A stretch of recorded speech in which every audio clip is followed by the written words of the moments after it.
imagine two guys, I mean, they both work like 50-hour weeks. They both totally love their kids. They sacrifice their weekends.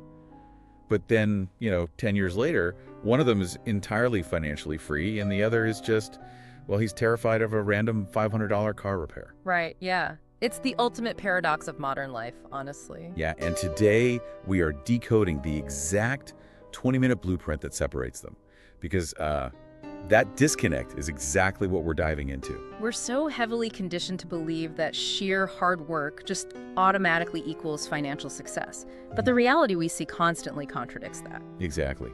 So we're looking at this foundational financial blueprint based on the concepts of Robert Kiyosaki, specifically through this really fascinating story he tells about two dads. Right, the biological father and the rich dad. Yeah. So one was his biological father, super highly educated, had a PhD, worked incredibly hard, but struggled financially literally his whole life.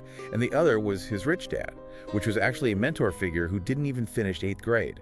But he went on to become, one of the wealthiest men in Hawaii. Right. And both of these men offered advice, and both obviously wanted the best for him. So the mystery at the center of this whole narrative is like, how do two completely different worldviews produce two completely different financial outcomes? Which is exactly why our mission for this deep dive is to isolate those specific mindset shifts. The daily habits that separate people who actually achieve financial freedom from those who remain, well, permanently trapped in the rat race. Yeah, we're basically treating this like a puzzle you get to solve with us today. And the ultimate revelation here, the piece that shifts the entire paradigm, is that wealth is not fundamentally about the size of your paycheck. Oh, really? Because I feel like most people think, more salary equals more wealth. Right, but it's almost entirely about the mechanics of how you think, and subsequently how you behave on a daily basis. Okay, so let's start with how those behaviors are formed. Because the fundamental difference in how these two dads viewed work and money originates way before anyone gets their first job. Oh, absolutely. It starts with how we're educated. Right, like sitting in a classroom at 7 years old. Exactly. To understand the mindset gap, we have to look at the traditional path. The sources point out that schools are basically designed to create good employees. Which makes sense. I mean, we learn how to study, get a specialized degree, work for a salary, pay our taxes, and, maybe save a little portion of what's left in traditional investments. Yeah, the classic American dream formula. Go to school, get a secure job, save your pennies for 40 years. Okay, I need to pause here, though, because when you say schools are designed to create good employees, that sounds almost, conspiratorial. I get that, but the sources are arguing a very practical point here. Schools teach you how to work for money, but they completely omit teaching you how money actually works. Ah, okay, so it's not a conspiracy, it's just a glaring omission in the curriculum. Exactly. And that omission is the catalyst for the entire problem.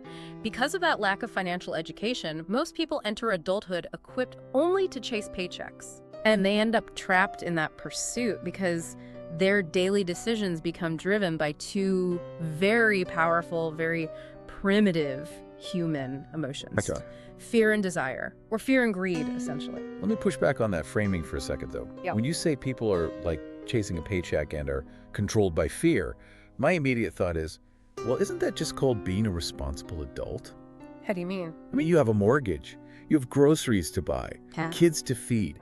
The hamster wheel is just the normal reality we all have to run on, isn't it?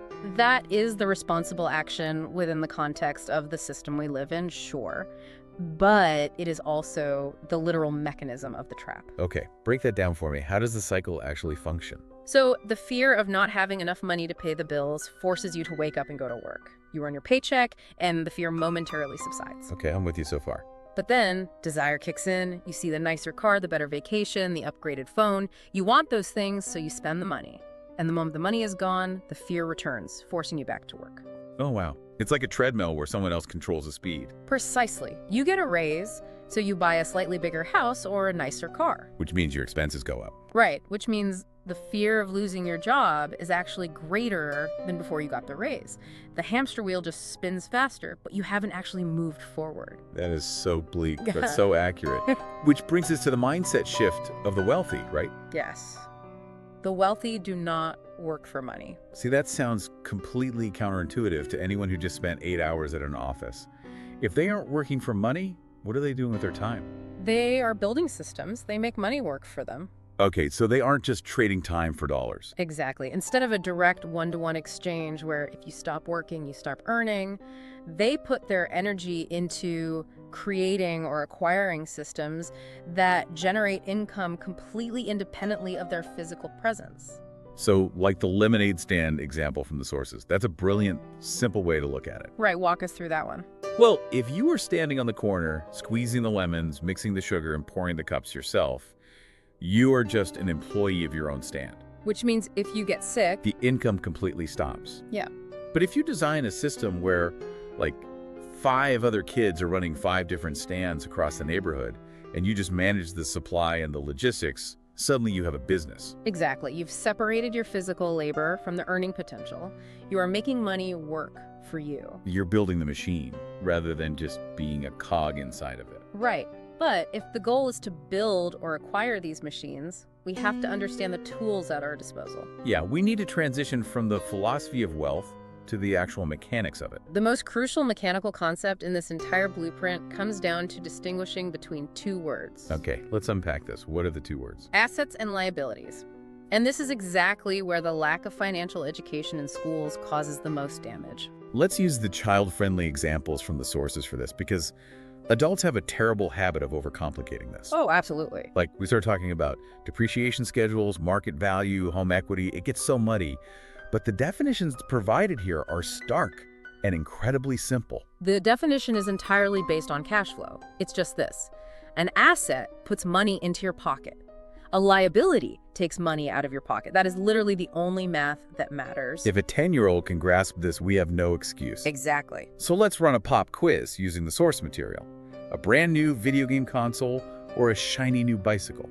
Asset or liability? Those are liabilities. Because they cost money to buy. Right. They require an initial outlay of cash. They might cost money to maintain or buy accessories for, and they do not generate any income. They just take money out of your pocket.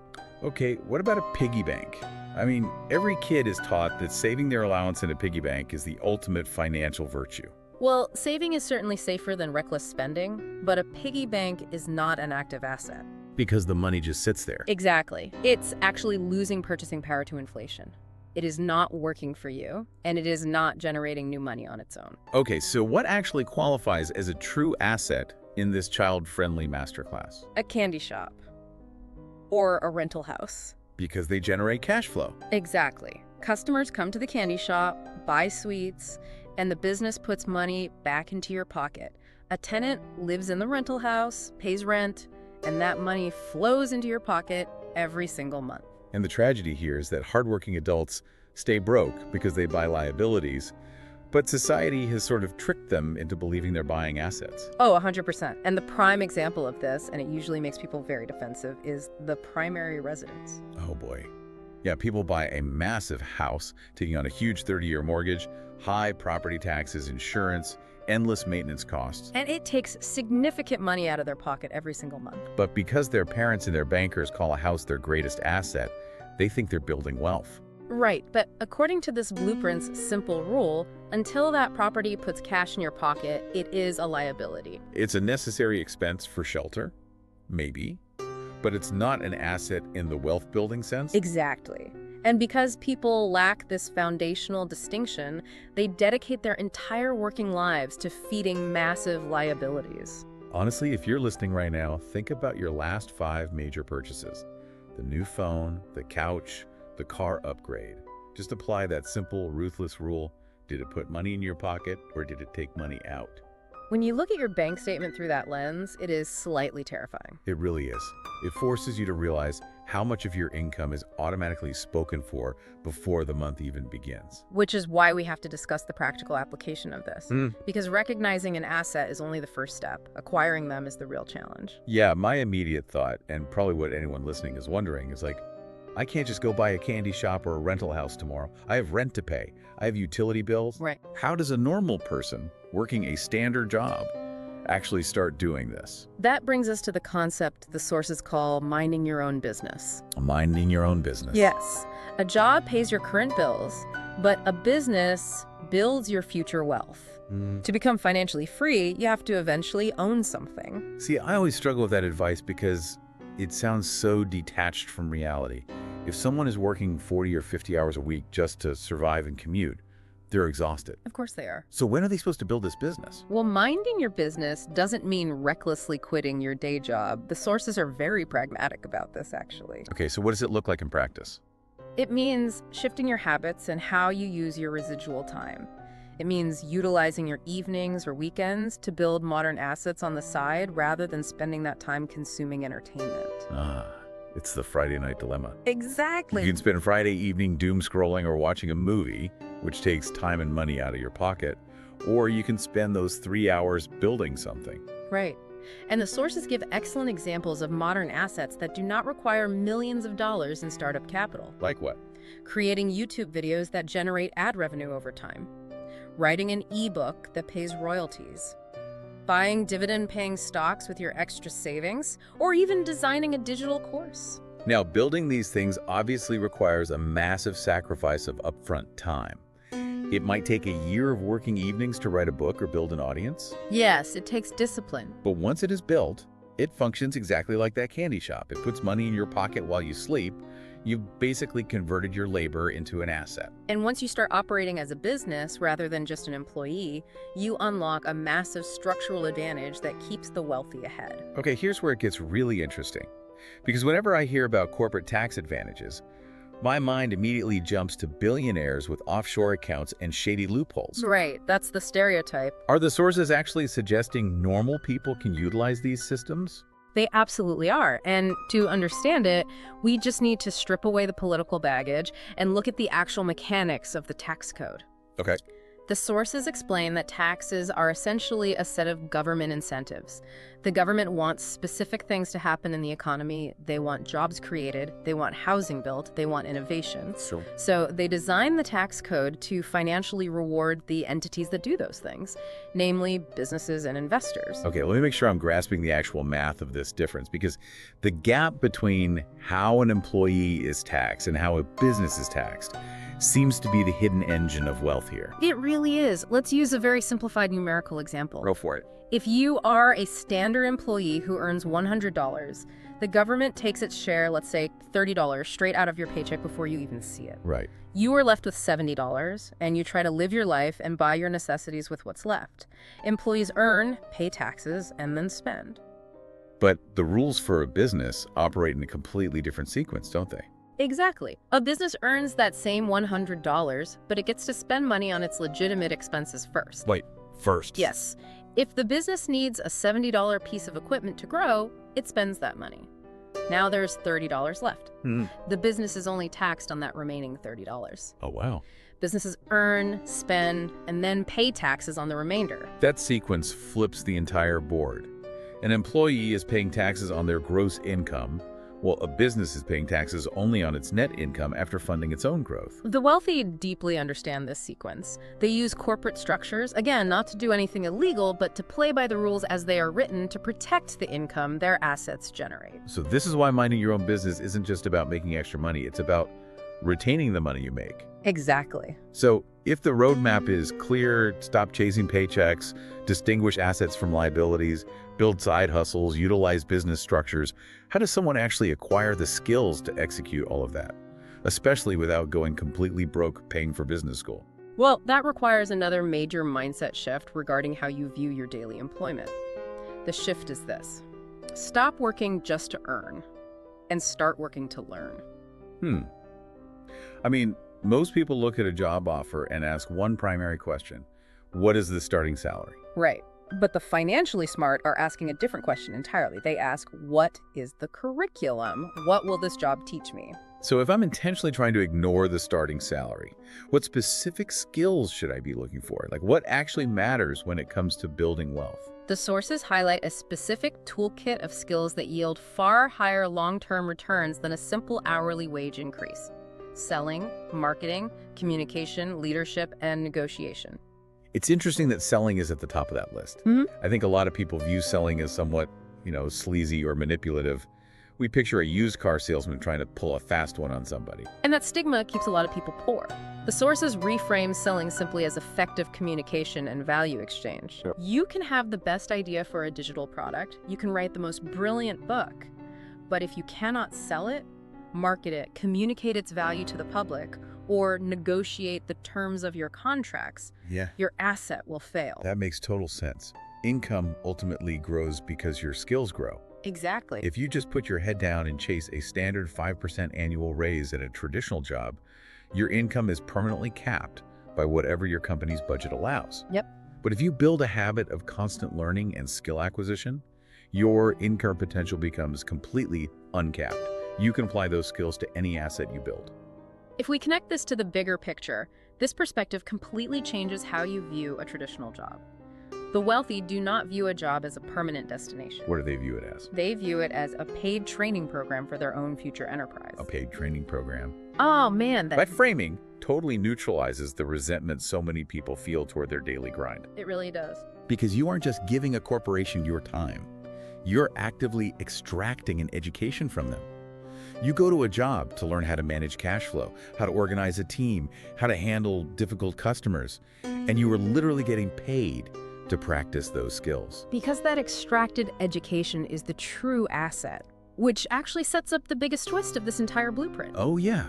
Through all of these lessons, all of these stories about the two dads, the rich dad mentor figure, never actually tells them to become rich. No, he doesn't. He says, become financially smart. Right. Money itself is merely a tool, and a highly volatile one at that. It comes and goes. The real wealth is the financial intelligence you build along the way. Let's synthesize the blueprint we've uncovered today then. Well- You have to recognize the fear and desire cycle that keeps you running on a hamster wheel and actively step off it. Right? You must learn the cash flow difference between an asset and a liability Hey. and form the daily habit of acquiring things that actually put money into your pocket. And you need to view your day job as an educational opportunity to build skills like leadership and negotiation. Yeah, and you use your residual time to build diverse sources of income that you eventually protect through business structures. The sources deliver a particularly powerful summary of this entire philosophy. It says, the richest people don't think differently because they have money. They have money because they think differently. So what does this all mean? It is entirely a game of perspective. It is. And this raises an important hypothetical scenario, and it is the final question posed by the text itself. I want you to genuinely consider this. Okay, let's hear it. If you woke up tomorrow morning with $0 in your bank account, everything was wiped out, would your current knowledge make you rich again? Oh, wow. That is heavy. It is. But I guess if you have the mindset, the skills, and the habits of system building, losing the money is just a temporary setback. You know how to build the machine again from scratch. Exactly. But if you just got lucky or inherited it and you lose it, you're back to zero forever. Because you never possessed the true asset to begin with. The money was a byproduct, not the source. Which actually brings up one final thought I want to leave you with. Something to mull over that builds directly on everything we've just decoded. Yeah. Think about the concept of generational wealth.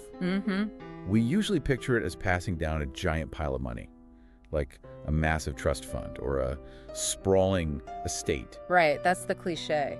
But based on the mechanics of everything we've discussed today, passing down a trust fund without passing down the financially smart mindset is a guaranteed way to destroy that wealth.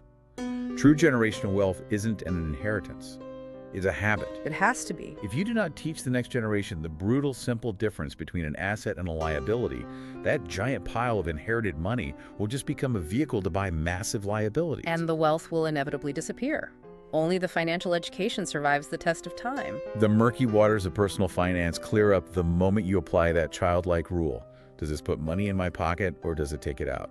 It becomes binary. It becomes a choice. And the choice is yours. Keep questioning the systems around you. Keep looking for those true assets and never stop learning. We'll catch you on the next deep dive.